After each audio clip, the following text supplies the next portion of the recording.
ಭಕ್ತರ ಮನೆಯೊಳಗ.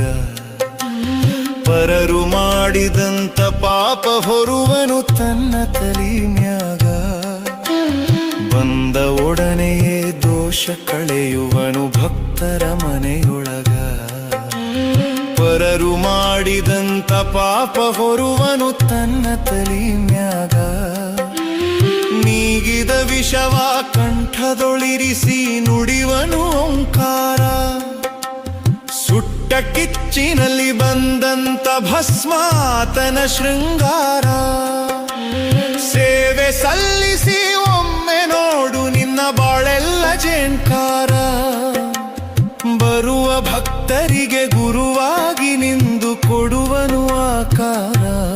ಆತನ ಕಾಯವೇ ಬಂಗಾರ, ಆತನ ಕಾಯವೇ ಬಂಗಾರ.